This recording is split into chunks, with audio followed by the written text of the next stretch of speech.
Entonces, bueno, el día de hoy escogimos una anécdota muy famosa en la vida del Buda, que es el momento en el que su vida se vio amenazada por un rival suyo, una persona que se llamaba Devadatta.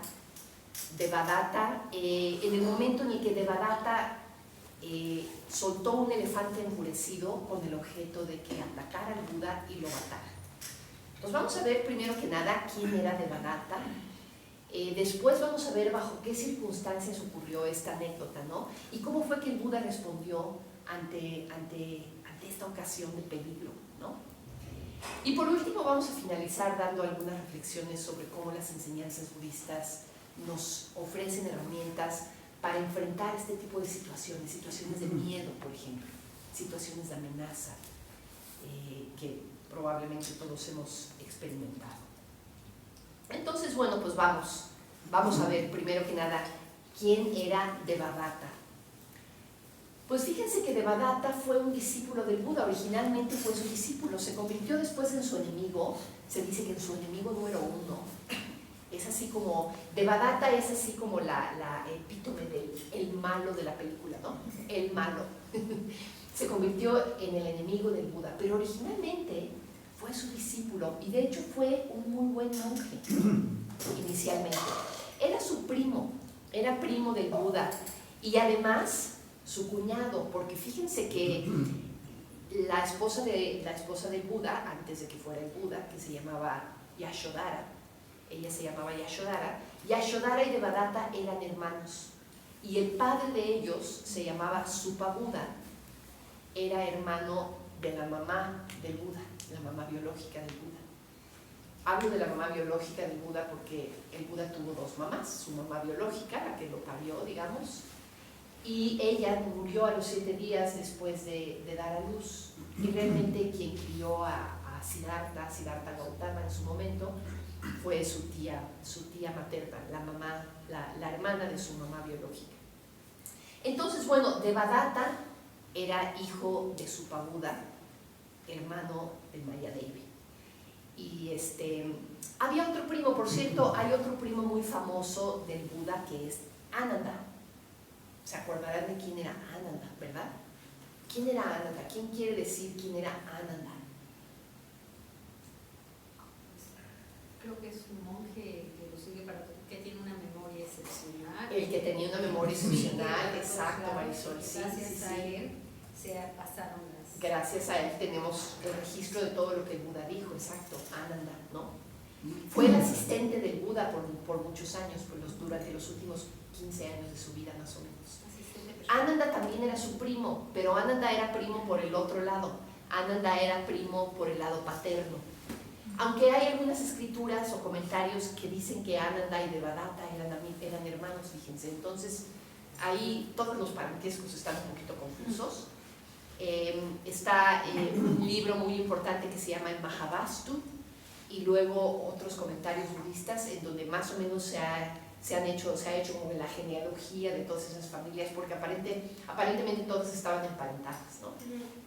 La mamá de fulano era tía de Mengano y además se casaron entre primos y luego los primos a su vez tuvieron otros hijos que también se casaron entre ellos y bueno, las familias estaban emparentadas, era la manera en la que funcionaban, ¿no?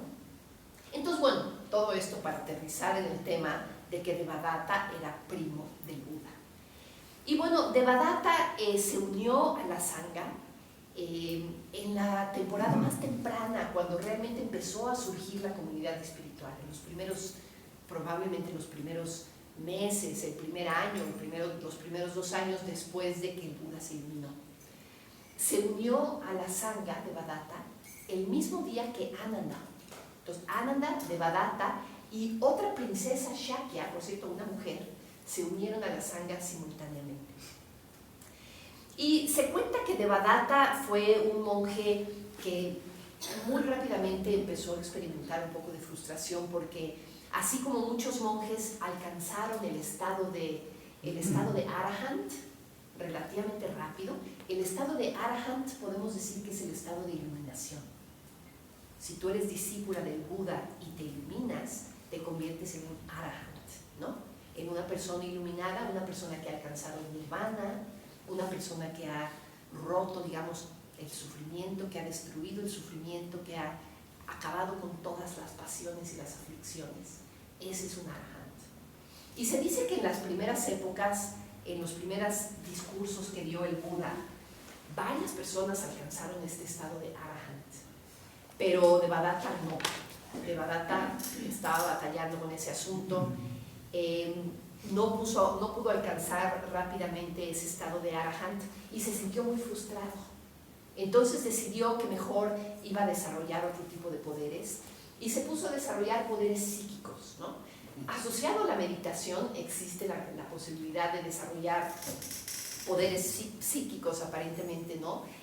Poderes psíquicos como, por ejemplo, la capacidad de leer la mente de las personas, la capacidad de levitar, ¿no? La capacidad de predecir el futuro, ese tipo de cosas, ¿no? Que el Buda las consideraba como logros mundanos no muy importantes, que no eran muy valiosos espiritualmente. Pero finalmente Devadatta decidió que se iba a ir por ese camino. Entonces inicialmente se le consideraba un buen monje, era famoso porque aparentemente tenía mucha gracia, era muy elegante, y bueno, sus poderes psíquicos todo el mundo los conocía, ¿no? Pero más tarde Devadatta empezó a estar como dominado por el deseo de fama, el deseo de poder, el deseo de beneficios mundanos, ¿no? Y empezó a sentirse celoso del Buda. El Buda, claro, pues era el que tenía, pues, el más famoso de la sangha, era el líder, era el maestro, era el guía, toda la gente lo miraba con respeto, con admiración, y como que Devadatta quería eso para él, ¿no? Devadatta también tenía sus seguidores, Devadatta también tenía su propio clan de admiradores, podríamos decir, ¿no?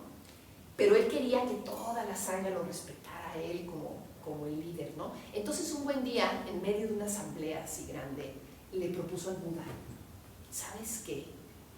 Yo creo que ya es tiempo de que te retires, ya estás muy cansado, ya llevas muchos años aquí guiando a la sangha, le has echado muchas ganas, le has puesto mucho esfuerzo, pero mira, yo creo que ya tienes que descansar, ya te toca irte de retiro tú solo, irte a tus aposentos, cerrar la puerta, y ¿por qué no dejas en mis manos el liderazgo de la sangha? Yo lo puedo hacer.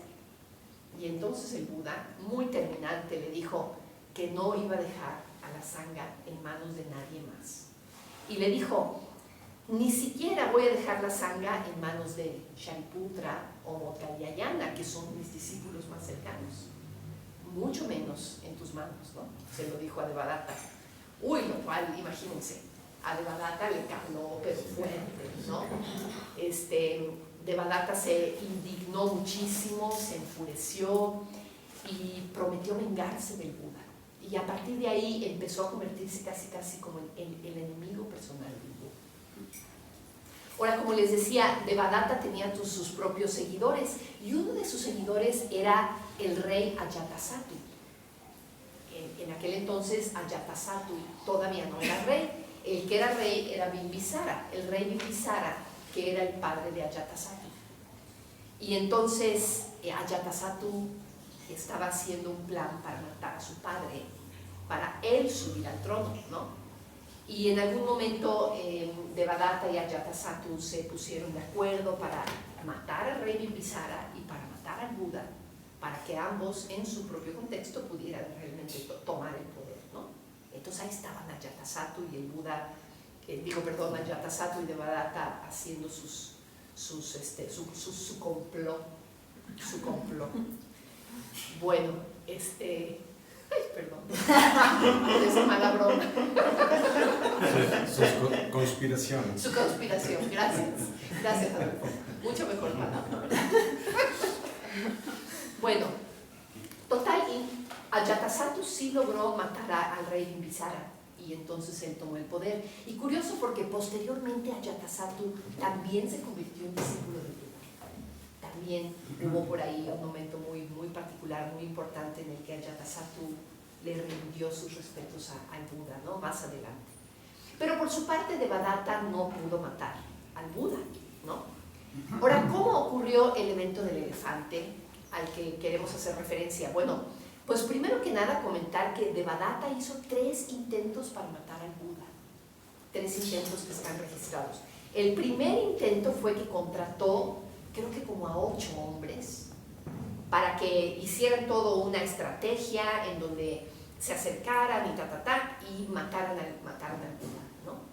Entonces estos hombres agarraron sus armas, se acercaron, pero lo que sucedió que fue, en cuanto se acercaron al Buda y en cuanto lo vieron, soltaron las armas y se hicieron discípulos del Buda.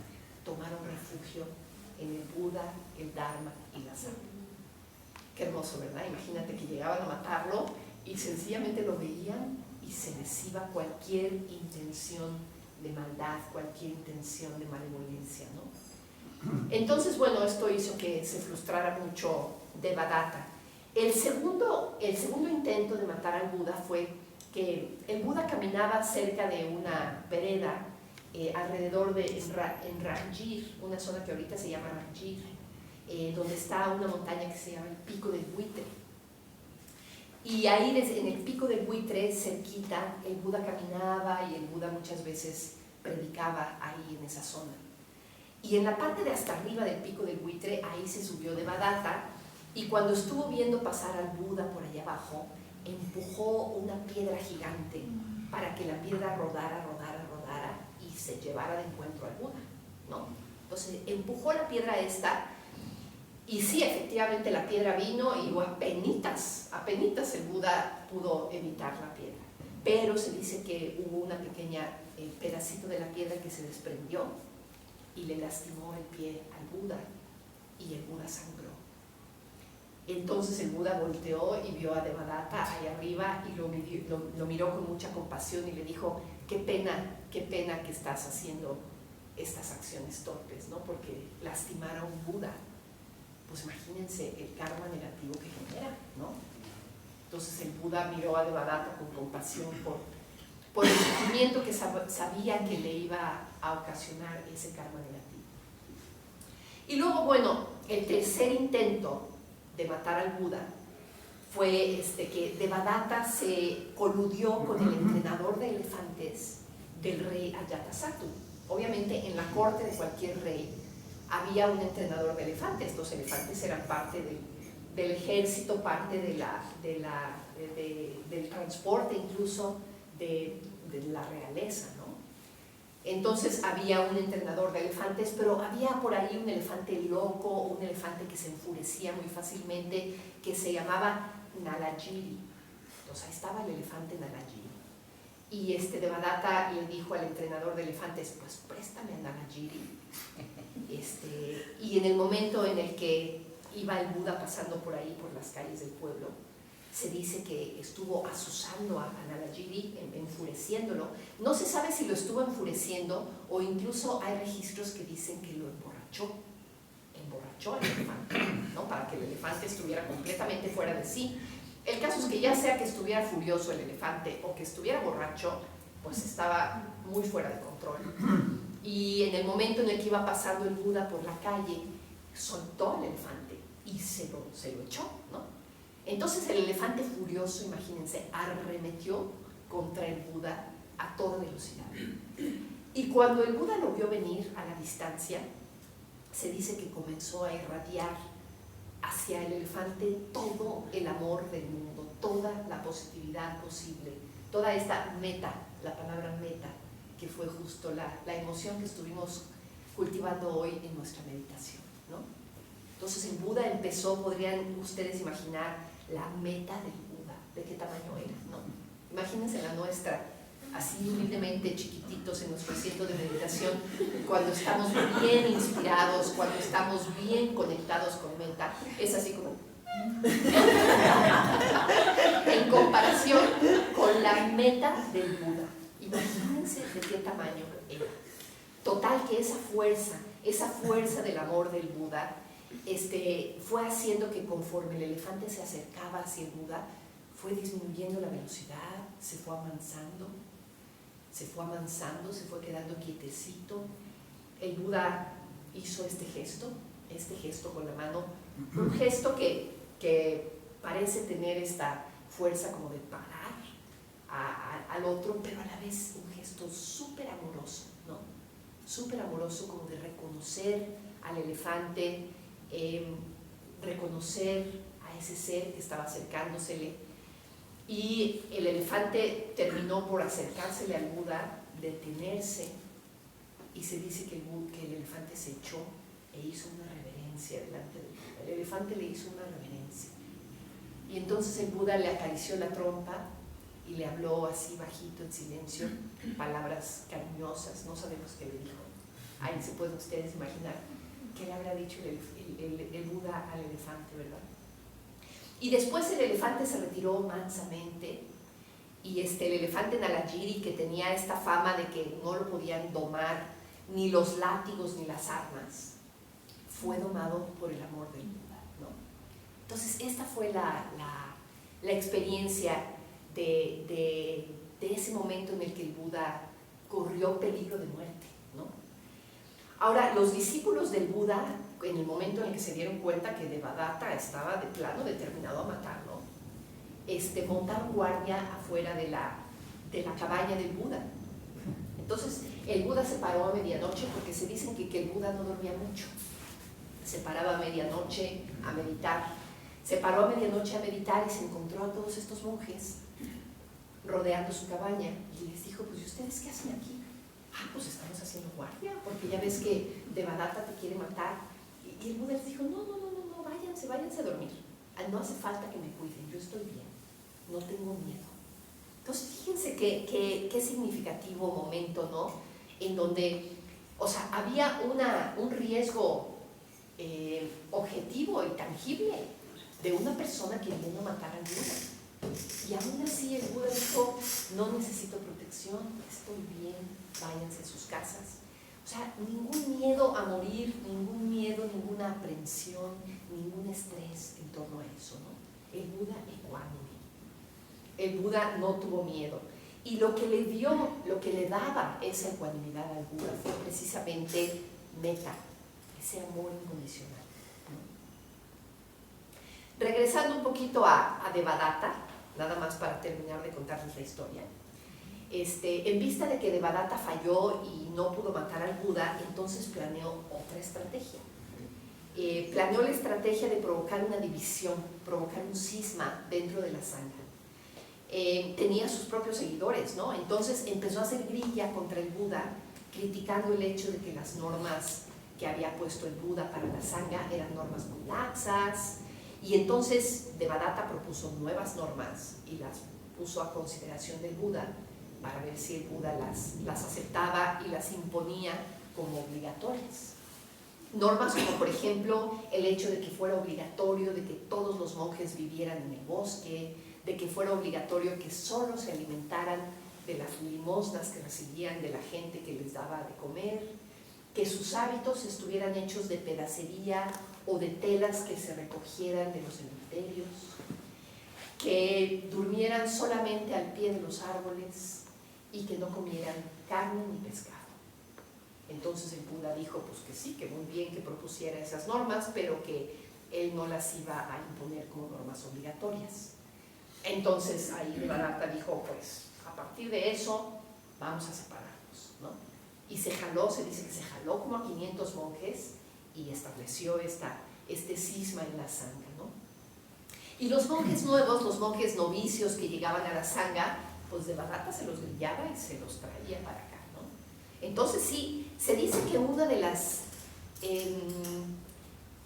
el peor karma que podemos, de los karmas más negativos que podemos acumular en esta vida, es justamente ese: generar desarmonía dentro de la sangha, y peor aún, generar un cisma dentro de la sangha. Esa es de las acciones más torpes, más negativas que puede hacer un ser humano, y eso era lo que Devadatta estaba haciendo, ¿no?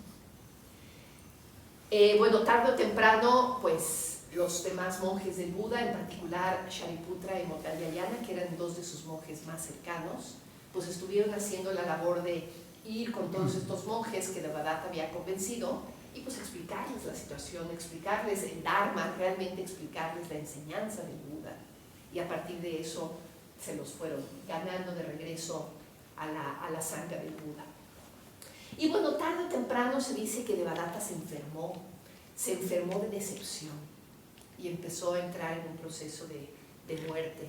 Y hacia el final de su enfermedad aparentemente se arrepintió de todo lo que había hecho, de todas las acciones torpes que había hecho, y deseó no morirse sin antes volver a ver al Buda. Entonces se dirigió hacia un monasterio que había, bueno, un monasterio, se podrán imaginar lo que era un monasterio en aquel entonces, pues un conjunto de cabañitas, ¿verdad? En un lugar que se llamaba Jetavana, el bosque de Jeta. Entonces Devadatta se dirigió a este monasterio de Jetavana, que era donde el Buda se estaba quedando, pero no llegó. Se dice que en la puerta del monasterio se cayó muerto y no volvió a ver al Buda. No tuvo nunca oportunidad de arrepentirse en presencia del Buda y pedir perdón o lo que fuera, ¿no? Pero bueno, obviamente esta intención de acercarse al Buda implicaba que estaba tomando refugio en el Buda en ese momento, y eso tuvo su efecto después. Se dice, la leyenda nos cuenta que como Devadatta realizó actos profundamente torpes a lo largo de su vida, pues renació en un reino en donde hay mucho sufrimiento. Pero el hecho de que practicó el Dharma al inicio de su vida implica que tarde o temprano en un futuro, cuando su karma negativo se consuma, Devadatta también se va a poder convertir en un Buda. Y de hecho hay por ahí escrituras, hay suttas que predicen el nombre del Buda que va a ser Devadatta. En futuras vidas, futuros eones, Devadatta se va a llamar el Buda Atisara. El Buda Atisara. Entonces por ahí, cuando ustedes renazcan en millones de eones en un futuro y se encuentren con el Buda Atisara, van a decir, yo ya había oído hablar de él. Es Devadatta, ¿no? Bueno, pues un poquito como para aterrizar todas estas reflexiones sobre cómo respondió el Buda ante la experiencia del miedo, ¿no? Si el Buda tuvo miedo o no tuvo miedo. Y quiero como reflexionar un poquito sobre la experiencia del miedo, ¿verdad? Todos los seres humanos experimentamos miedo, ¿no? Acuérdense de cuál fue la última vez que experimentaron miedo.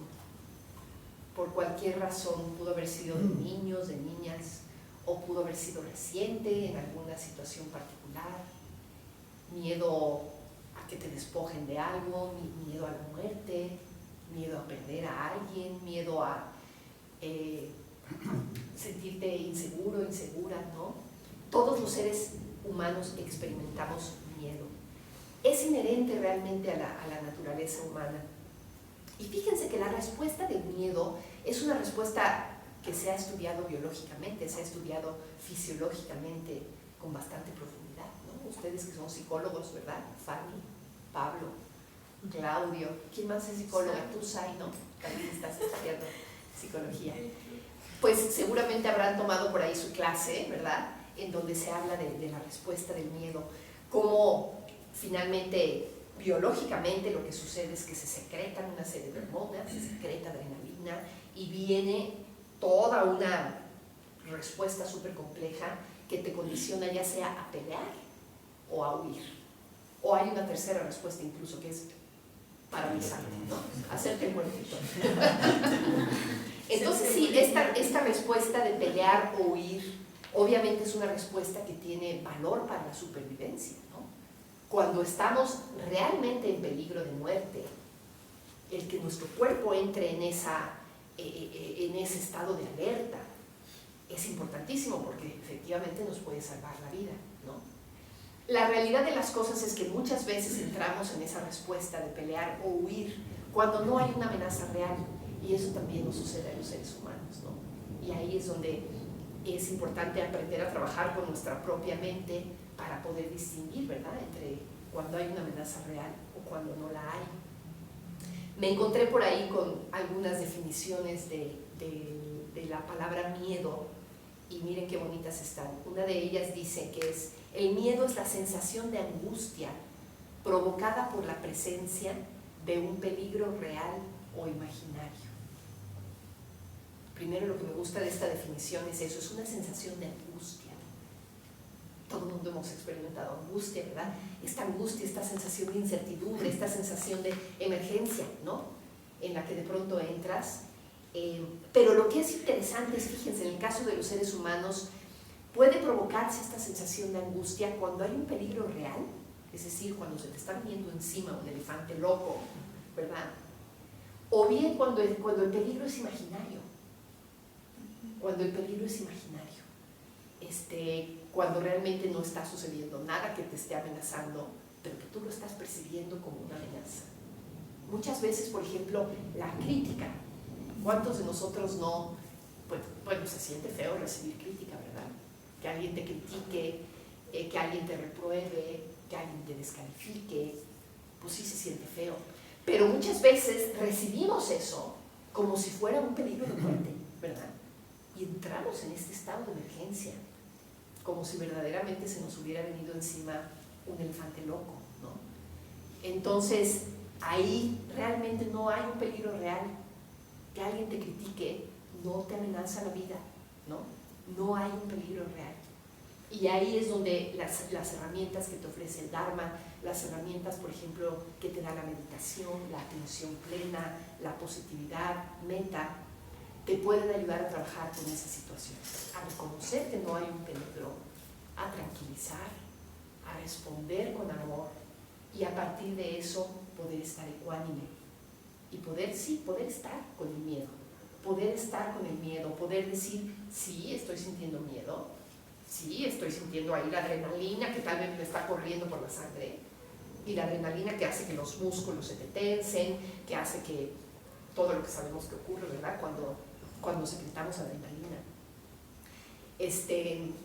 Puedes estar con eso sin necesidad de reaccionar, sin necesidad de brincar, sin necesidad de sacar las garras, ¿no?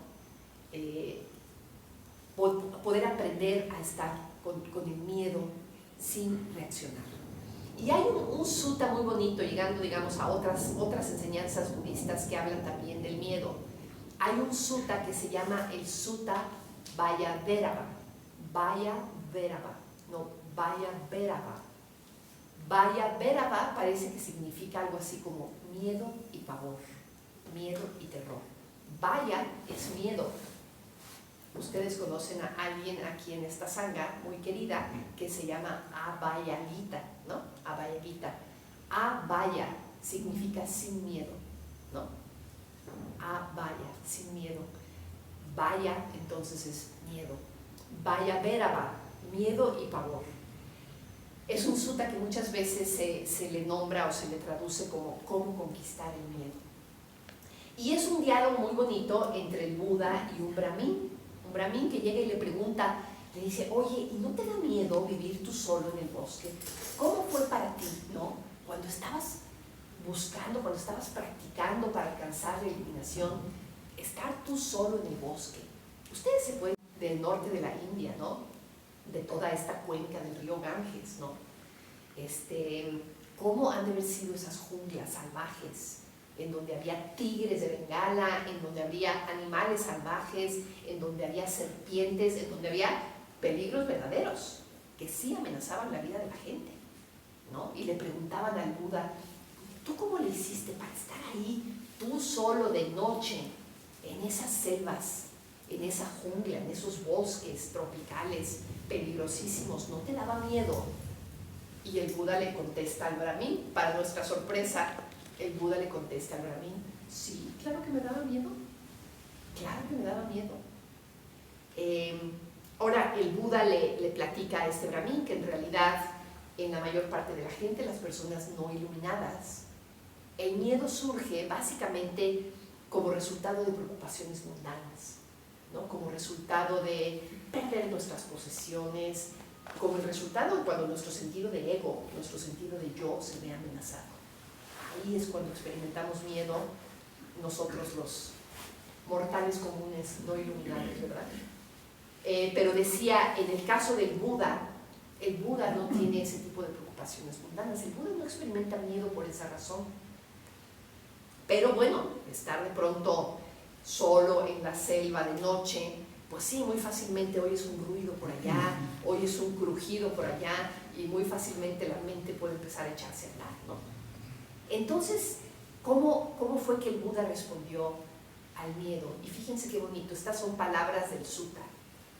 Le contesta el Buda al Brahmin, que se dijo a sí mismo: ¿qué tal si domino el miedo y el pavor que vengan hacia mí, manteniendo la misma postura en la que esté en el momento en el que aparezca? ¿Qué tal si en el momento en el que estoy sentado aparece el miedo? Bueno, pues en ese momento no me paro, ni me acuesto, ni me voy corriendo, me quedo sentado. ¿Qué tal si aparece el miedo cuando estoy acostado? Bueno, pues en ese momento no me paro, ni me siento, ni me pongo a caminar, me quedo acostado. ¿Qué tal que aparece el miedo cuando estoy caminando? Pues en ese momento ni me siento, ni me acuesto, ni me paro, permanezco caminando.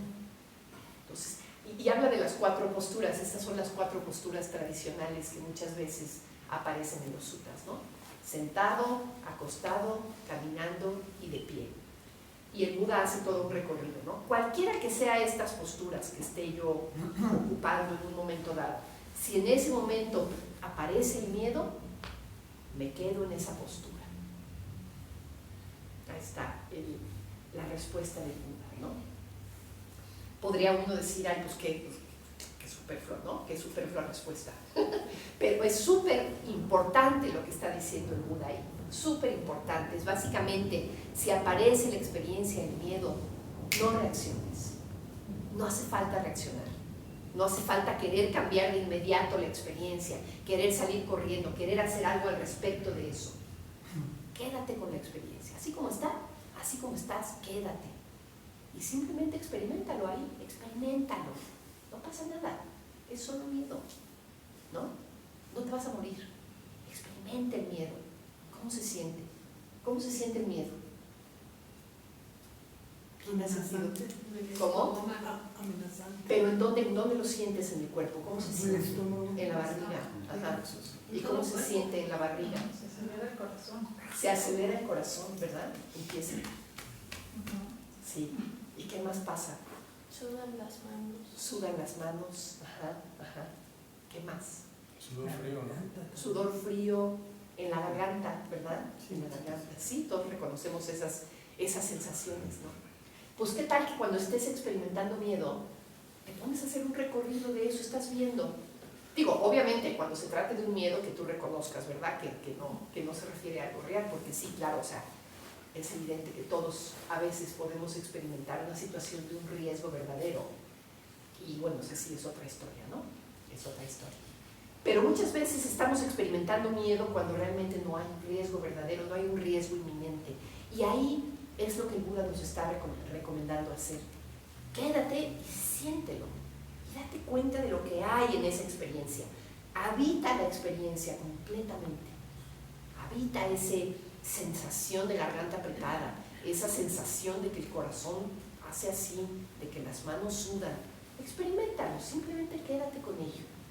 Quédate con ello, pero añádele este otro ingrediente. ¿Qué otro ingrediente nos hace falta para poder estar ahí con eso?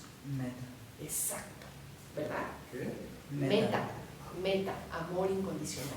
Lo que el Buda hizo cuando se le vino encima el elefante Narayiri, ¿verdad? Habíamos dicho que se llamaba. Ese ingrediente fundamental que es el amor, el cariño, el respeto por la vida, la conexión total con el otro ser, en donde realmente ya la diferencia entre tú y el otro ya desapareció. Ya hay una conexión, un vínculo total. Ya no hay la posibilidad de distinguir a uno y al otro. Ya es uno solo, ¿no? Esa es la fuerza de Meta, ¿no? Entonces, siempre que tengas miedo, acuérdate de eso. Experimenta tu miedo, no pasa nada. Y a la vez, meta. Trae a tu mente meta. Meta hacia ti misma, hacia ti mismo. Meta hacia cualquier persona o ser que estés experimentando como amenazante. ¿no? Meta, ese es el antídoto. Entonces, bueno, pues ahí está, esa es la experiencia de Devadatta, del elefante, y bueno, pues, ¿qué opinan? ¿Qué tienen que decir? ¿Algún comentario sobre todo esto? ¿Qué les dejó esta enseñanza? Pues aprender a dominar el miedo, ¿no? Aprender a dominar el miedo. Ajá, ya no dejarte llevar, o sea, muy profundo Ajá. en tu cuerpo. ¿Tú cómo tiendes a reaccionar con el miedo? ¿Tiendes a pelear o tiendes a huir o a paralizarte o cuál es tu No, pues respuesta favorita? yo me ahogo, la verdad. Ajá, Me ahogo, o sea, sí. me ahogo. Te Intento- paralizas. Sí, te paralizas. batallo en Ajá, confrontarlo. claro. Pero pues a lo que escucho, pues es dominar el miedo. Es a lo que yo Y fíjate, y dominar el miedo no quiere decir que vamos a dejar de sentir miedo, ¿no? No vamos a dejar de sentir miedo, a veces sí sentimos miedo, pero de alguna manera es como perderle el miedo al miedo, ¿no? Perderle el miedo a ese estado que es tan incómodo, ¿verdad? Es un estado muy incómodo, es un estado verdaderamente Desagradable. te saca de tu centro, ¿verdad? Te saca de tu centro. Y muchos se dicen, ¿no? Que como los animales huelen del miedo, ¿no? O sea, Ajá. digo, no de manera literal. Entonces, rápidamente, a mí me mordieron de chiquito un perro, ¿no? Ajá. Entonces yo le tenía un pánico a los perros. A los perros. Hace poco se me fue una manada de perros encima, Sí. ¿no? Entonces me acorralaron y se apliqué la del Buda, ¿no? Pero no me acordé, no porque me había acordado del Buda, sino porque me acordé del encantador de perros. Me quedé quieto, bajé las manos y lo vi. César Milán. César Milán. Se fueron viendo los perros, se quedó uno que no paraba y yo. Ya, se volteó por otro lado y se fue. Ujú. Entonces, sí fue como un miedo desbloqueado, ¿no? O sea, ya desde ahí pues, ya no me dan tanto pánico Fíjate, los qué perros. bien. Pudiste mantener ecuanimidad, Sí. pudiste mantener Sí, positividad ante la Sí, entonces, o sea, sí me eché a correr, o sea, pero vi que todos me echaban encima y dije, no hay manera. Y digo, yo no soy la persona más hábil del mundo, ¿no? Evidentemente por mi cuerpo, entonces dije, no, no les voy a ganar, o sea, Ajá. pero sí, Sí, dije, ¿cuál es una salida, opciones? No, nada. sí. Fíjate, hablando de eso, a mí la última vez que también se me vino encima un perro ladrando, porque una cosa que a mí me habían enseñado de chiquita es tú haz el gesto como de si te sí. levantaras del suelo una piedra y como si fueras a aventar. No les hice eso y se más enojaron. ¿Ah, sí? Bueno, Sí. pues la última vez que se me vino encima un perro, ni se me ocurrió hacer ese gesto. Lo único que se me ocurrió fue cerrar los ojos y esperar la mordida. Me quedé así quietecita. Que me muerda, ya perdí. O sea, ya. Y no me mordió, efectivamente, pero sí, no me nació nada de violencia. Cosa que fue súper buena. Dije, mira, Pero, eso debe ser ¿qué resultado iba a de hacer el práctica. perro? ¿Cómo? ¿Pero qué perro era? ¿Era un chihuahueño? No, era un perrote grandote. Ah, Era un bien. perrote grandote, sí. De esos que nada más amenazan y a la mera hora nada, ¿no? Ah. Permíteme tantito, Pablo, vamos con Sergio, a ver qué tiene que decir Sergio. Yo creo que una de las cosas más que dominar el miedo, yo creo que es abrazar el miedo. Abrazar el miedo, exacto. Acercarse, perderle ese temor y Exactamente. porque ¿cuál es la reacción inmediata del miedo? Generar una serie de sustancias químicas en tu cuerpo ¿Sí? que hacen, por ejemplo, ¿qué pasa con el instinto del depredador? Y hablemos desde un animal salvaje, un ladrón, cuando siente el miedo, dice, ahí está mi presa. ¿Y ¿Qué es por lo qué? que Porque decía Pepe, no? esa presa está generando miedo y está causando, y lo voy a dominar de manera natural. Ajá. Y tan es así que estoy de acuerdo, los animales sienten el miedo. Ujú, Por ejemplo, tú tratas de subirte a un caballo ujú, que no es totalmente manso ujú, y tienes miedo, ujú. ese Y caballo se te te va a alborota. tirar. Exacto. ¿No? Ese Sí, caballo sí, sí. te va a tirar. Claro. Y un Entonces, perro como es dice Sergio, exactamente igual. es de lo que estamos hablando, ¿no? De abrazar el miedo, de sentir miedo. Exacto. Gracias, Sergio. Muy bien. Vamos rápidamente con Pablo, que sé que se tiene que ir a las 8:30, por eso te Una quería escena dar. un poco chusca que, digo, hay veces que cuando vas en la moto, los perros ven el movimiento y les gusta como perseguirte y algunos como que quisieran morderte, ¿no? En la moto, cuando Sí. vas en la moto. Ajá. Pero si te paras en la moto ya no te atacan, ¿no? Ajá. Como que se paran. Bueno, es mi experiencia. Pero una vez venía con Fanny, fuimos a recoger un teléfono y entonces un perro como que se nos empezó a aventar y en vez de pararme como que me dio miedo y la aceleré, pero Fanny venía atrás, es la que le iba a atender ahí. Entonces, nomás vi de repente el pie de Fanny por acá arriba. La pobre de Fanny. Y yo ahí como... Y evitando los perros, ¿no? No, más despacio, detente, y él. Bueno, es nada más una escena chusca. Pero si eso por eso, el movimiento los llama. Pero yo me paré y sí lo mordió a él. Esa vez, yo me acuerdo, o sea, lo que está contando. Yo me paré, era una montita chiquita. Y sí lo mordió. Y sí lo mordió. Es que era ¿Alguien mucho, más, o sea, era muy- ¿Alguien más había levantado la mano por ahí? Sí, ¿verdad? Sí.